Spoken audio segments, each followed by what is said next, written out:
اللہ تبارک و تعالی نے اس مہینے کو کچھ عجیب خصوصیات عطا فرمائی ہے، اور بعض خصوصیات ایسی ہیں جو کچھ عبادتوں کے لیے مخصوص ہیں، وہ عبادتیں اسی مہینے میں ادا کی جا سکتی ہیں، کسی اور سال کے کسی اور دن میں نہیں کی جا سکتی۔ مثلا حج ہے، حج صرف اسی مہینے میں ہو سکتا ہے اور معین تاریخ میں ہو سکتا ہے۔ عرفات کا میدان آج بھی کھلا ہوا ہے اور سارے سال کھلا رہتا ہے، لیکن کسی اور دن آدمی جائے عرفات کے میدان میں تو اس کی کوئی فضیلت نہیں۔ جانا سیاحت کے لیے، سیر کے لیے چلا جائے، زیارت کے لیے چلا جائے کہ بھئی یہاں پر حج ہوتا ہے اس لیے چلا جائے، تو ممنوع بھی نہیں ہے، لیکن کوئی فضیلت بھی نہیں۔ فضیلت اسی وقت ہے جب حج کے طریقے پر 9 ذوالحجہ کو وہاں پر قیام کرے، دن وہاں پر گزارے، اور دنوں میں کچھ فضیلت نہیں۔ اسی طرح قربانی ہے، قربانی اللہ تعالیٰ نے ان 3 دنوں کے ساتھ مخصوص کی ہے، 10 ذوالحجہ، 11 ذوالحجہ، 12 ذوالحجہ۔ ان 3 دنوں میں قربانی ہو سکتی ہے، سال کے کسی اور دن قربانی کی عبادتیں جو پچھلی امتیں گزری ہیں ان میں قربانی کے بہت دن ہوا کرتے تھے، اور قربانی پیش کرنے کے لیے بعض ایام مخصوص تھے اور بعض بغیر کسی قید کے کسی وقت بھی قربانی کی جا سکتی۔ لیکن اللہ تعالیٰ نے نبی کریم سرور دو عالم صلی اللہ علیہ وسلم کی امت کے لیے یہ 3 دن مخصوص کر دیے قربانی۔ اور دنوں میں صدقہ ہو سکتا ہے کہ آپ کوئی بکرا ذبح کر کے گوشت اس کا تقسیم کر دیں غربا میں، تو یہ صدقہ ہوگا، قربانی نہیں ہوگا۔ قربانی اس بات کا نام ہے کہ جس وقت آپ نے کسی جانور کے گلے پر چھری پھیر دی بسم اللہ اللہ اکبر کہہ کر اور قربانی کی نیت سے، قربانی ادا ہوگی۔ پھر چاہے سارا گوشت خود کھا لے آدمی، تب بھی قربانی ہو جاتی ہے۔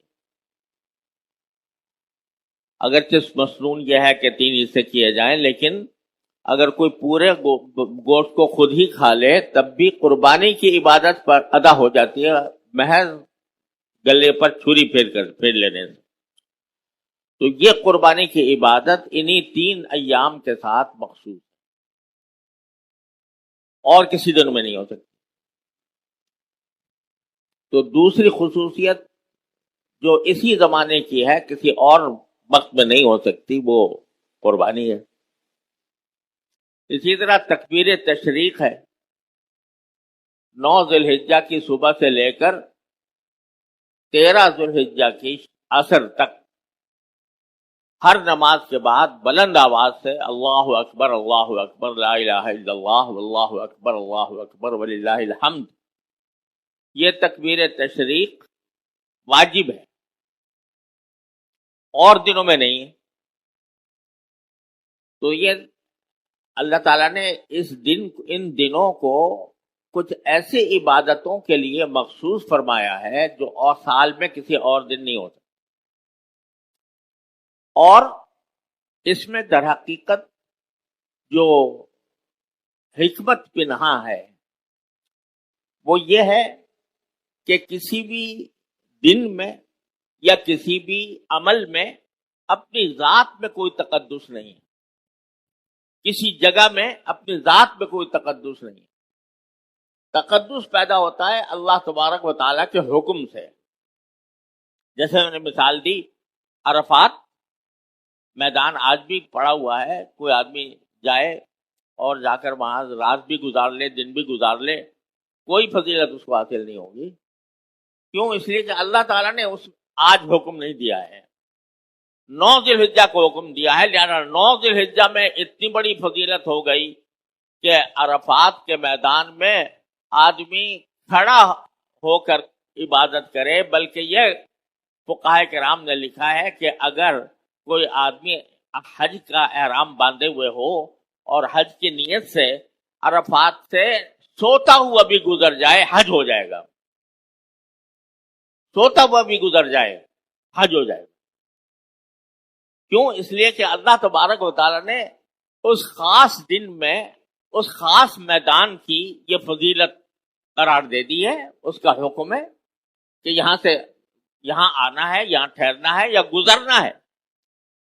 جو اوقات ہیں وقوف عرفات کے، وہ ایک تو زوال کے بعد سے شروع ہوتے ہیں، اور زوال یا دوپہر کے زوال کے بعد سے شروع ہوتا ہے، اور اگلے دن طلوع فجر تک جاری رہتا ہے. اگر کوئی شخص، ویسے مسنون تو یہ ہے کہ مغرب کی نماز غروب آفتاب کے بعد عرفات سے روانہ ہو جائے، لیکن اگر کوئی شخص سفر کر کے آ رہا ہے، وہ دن اس کو نہیں ملا، رات میں کسی وقت عرفات میں گزر گیا، تو حج ادا ہو جائے گا. اس کا صبح تک حج ادا ہو جائے گا. تو اس خاص جگہ اور خاص وقت کو چونکہ اللہ تبارک و تعالیٰ کا حکم ہے کہ اس میں وقوف کرنا ہے، تو اس میں فضیلت پیدا ہو گئی. اس کا اتنا بڑا اجر و ثواب ہو گیا، وہ گناہوں کی مغفرت کا ذریعہ بن گیا، دعائیں قبول ہونے کا ذریعہ بن گیا. اور سارے سال کسی دن بھی جاؤ کچھ بھی نہیں. اسی طرح قربانی ان 3 دنوں میں اللہ تبارک و تعالیٰ نے مقرر فرمائی، تو یہ ان 3 دنوں کے اندر ہی قربانی کا ثواب حاصل ہوگا. وہ قربانی کا ثواب جس کے بارے میں نبی کریم صلی اللہ علیہ وسلم کا یہ ارشاد ہے کہ جب بندہ اللہ کی رضا کی خاطر قربانی کرتا ہے تو اس کا جو خون گرتا ہے زمین پر گرنے سے پہلے اللہ تبارک و تعالیٰ اس کے گناہوں کی مغفرت فرمائے. یہ قربانی کا عمل سارے سال کرو تو کچھ نہیں ہوگا، اس کو ہی فضیلت حاصل نہیں ہوگی. کیوں؟ اس لیے کہ وہاں پر حکم نہیں. تو معلوم ہوا کہ سارا دین کا خلاصہ جو ہے، دین کی حقیقت یہ ہے اتباع. جو اللہ کا حکم ہے، اللہ کے رسول صلی اللہ علیہ وسلم کی سنت ہے، اس کا اتباع دین ہے. اور اپنی طرف سے آپ اپنی طرف سے کوئی عبادت گھڑ لیں کہ بھائی مجھے یہ دل چاہتا ہے کہ میں یہ کام کروں، تو وہ سنت نہیں ہوگی، وہ بدعت ہوگی، وہ اس قابل نہیں ہوگی کہ اس پر اجر و ثواب ملے. اس کی مثال میں یہ دیا کرتا ہوں کہ جیسے مغرب کی 3 رکعتیں ہیں.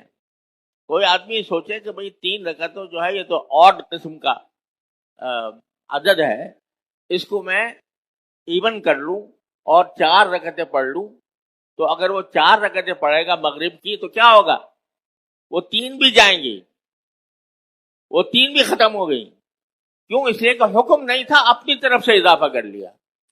لہذا عبادت وہی ہے کہ جو اللہ تبارک و تعالیٰ نے مقرر کر دی، یا اللہ کے رسول صلی اللہ علیہ وسلم نے مقرر کر دی، یا صحابہ کرام اور خلفائے راشدین نے مقرر کر دی. اس کے علاوہ کوئی عمل اگر انسان اپنی طرف سے ایجاد کر کے کرے گا تو وہ عمل مقبول نہیں ہوگا اللہ تبارک و تعالیٰ کی. یہ بہت بڑا سبق ہے جو اس ذوالحجہ کی ان 3 عبادتوں میں مل رہا ہے. آج آپ نماز پڑھیں گے، نماز پڑھ کے اگر بلند آواز سے آپ اللہ اکبر لا الہ الا اللہ اللہ اکبر کہیں گے تو اس پر وہ ثواب نہیں ملے گا. کیوں نہیں ملے گا؟ کہ وہ دن نہیں آیا جس دن میں یہ واجب کیا گیا ہے. تو اتباع نہ ہوئی، اپنی طرف سے ہم نے ایجاد کر لیا. تو یہ لہذا وہی عمل مقبول ہے اللہ تبارک و تعالیٰ کے ہاں جو یا تو قرآن سے ثابت ہو یا سنت سے ثابت ہو، نبی کریم صلی اللہ علیہ وسلم کی سنت سے یا صحابہ کرام کی سنت سے ثابت ہو تو وہ مقبول ہے، اور اس کے علاوہ اپنی طرف سے ہم کوئی ایجاد کر لیں تو وہ اللہ تعالیٰ کے مقبول نہیں ہوتا۔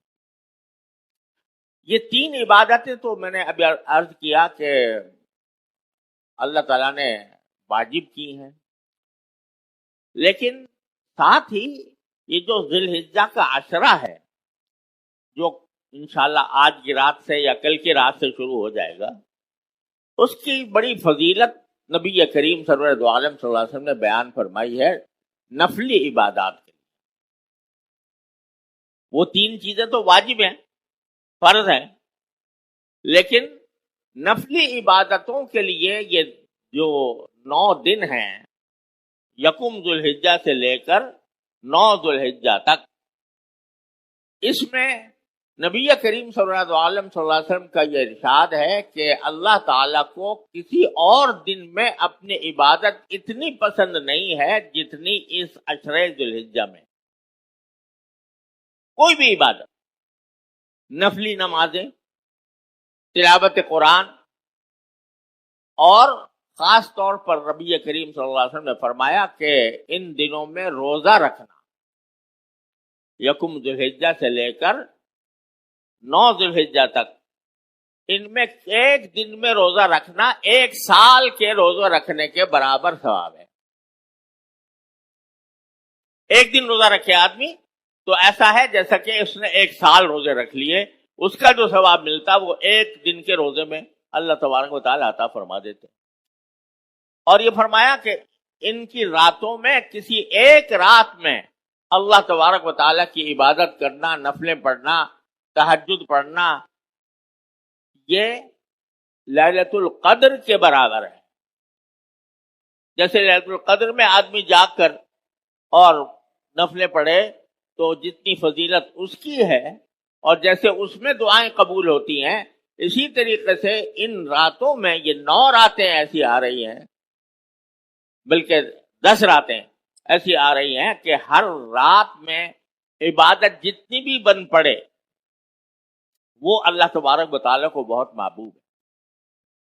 اور صدقہ کرنا، خیرات کرنا، کوئی بھی نیک عمل کرنا، نمازیں پڑھنا، تسبیح پڑھنا، تلاوت کرنا، جتنا ان دنوں میں اللہ تبارک و تعالیٰ کو محبوب ہے سارے سال اتنا محبوب نہیں ہوتا۔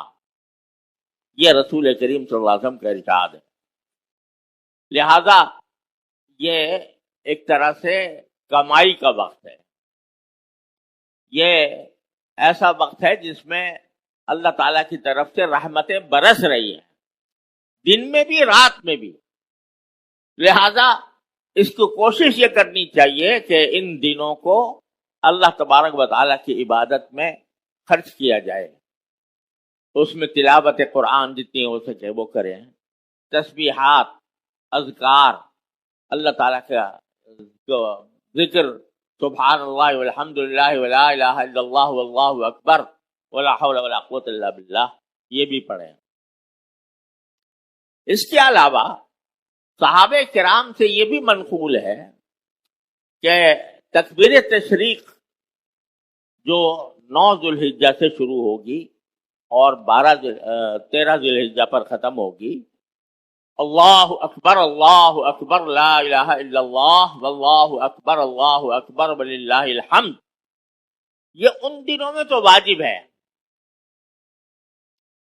9 تاریخ سے لے کر 13 تاریخ کے عصر تک ہر نماز کے بعد واجب ہے ہر مسلمان کے ذمہ، اور باقی دنوں میں یعنی یکم ذی الحجہ سے لے کر 9 ذی الحجہ تک 8 دن جو ہیں ان کے اندر چلتے پھرتے اس کا پڑھنا مستحب ہے، چلتے پھرتے اٹھتے بیٹھتے پڑھتے رہنا مستحب ہے۔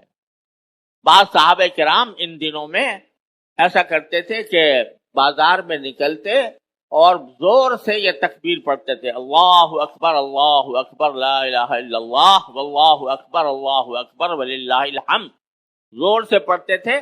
جو دکاندار ہوتے تھے یا دوسرے لوگ ہوتے تھے وہ پھر ان کا جواب میں وہ بھی بلند آواز سے پڑھتے تھے. تو یہ ان دنوں کے اندر صحابہ کرام کا یہ عمل منقول ہے. تو صرف تکبیر تشریق کے ایام میں نہیں بلکہ عام وقت میں بھی چلتے پھرتے اٹھتے بیٹھتے یہ تکبیر زبان پر رہے. ایسا لگتا ہے کہ اللہ تبارک و تعالی نے یہ دن جو رکھے ہیں یہ اپنی کبریائی کے، اپنی بڑائی کے اعلان اور اظہار کے لیے رکھے ہیں. اللہ اکبر، ہر قدم پر اللہ اکبر، لا الہ الا اللہ واللہ اکبر، اللہ اکبر وللہ الحمد. بار بار اللہ تعالیٰ کی کبریائی کا، اس کی بڑائی کا اعلان کرنے کو ان دنوں کے اندر مستحب قرار دیا گیا، بہتر قرار دیا گیا. یہ ایک مرتبہ دلوں میں بٹھانا مقصود ہے کہ کبریائی صرف اللہ کی ہے، بڑائی صرف اللہ کی ہے. ہم نے اپنے ناقص فہم کی وجہ سے پتہ نہیں کن کن قوتوں کو بڑا سمجھ رکھا ہے کہ فلاں قوت جو ہے سپر پاور ہے، فلاں جو ہے بڑی طاقت رکھتی ہے. ایک مسلمان کے نزدیک کوئی طاقت اللہ جل جلالہ کی طاقت کا مقابلہ نہیں کر سکتی. لہذا اللہ اکبر یہ بار بار کہنا ہے اور اس کو اپنے دل میں بٹھانا ہے کہ کبریائی صرف اللہ کی ہے. اور آپ دیکھ رہے ہیں فلسطین کے لوگ کتنے بیچارے کم وسائل کے ساتھ سپر پاور کا مقابلہ کر رہے ہیں، اور آج 8 مہینے سے زیادہ ہو چکے ہیں، اور اللہ تبارک بتالا کس طرح ان کی مدد فرما رہا ہے.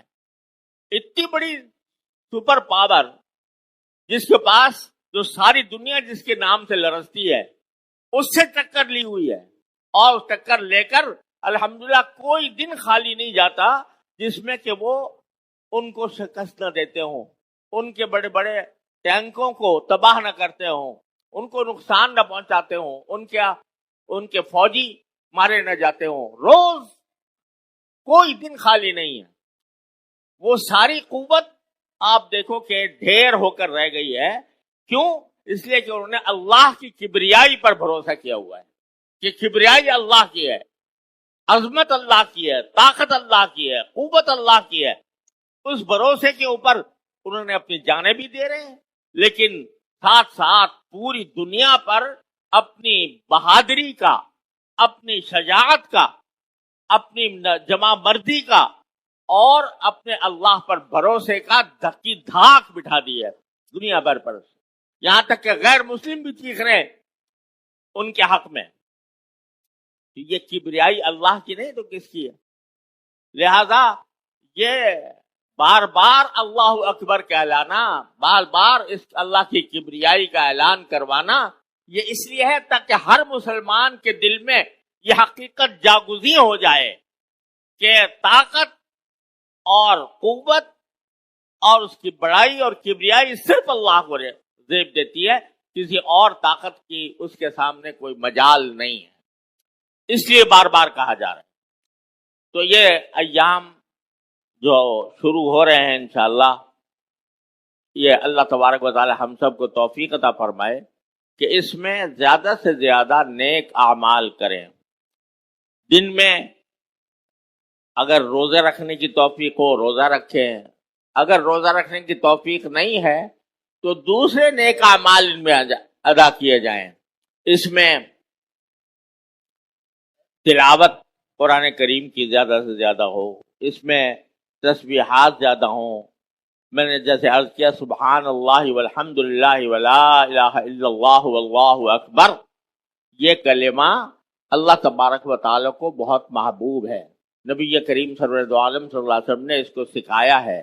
بلکہ ایک روایت میں آتا ہے کہ آپ نے یہ فرمایا کہ جب تم مسجد میں آتے ہو اور نماز کے انتظار میں بیٹھتے ہو تو جنت کے پھل کیوں نہیں کھاتے؟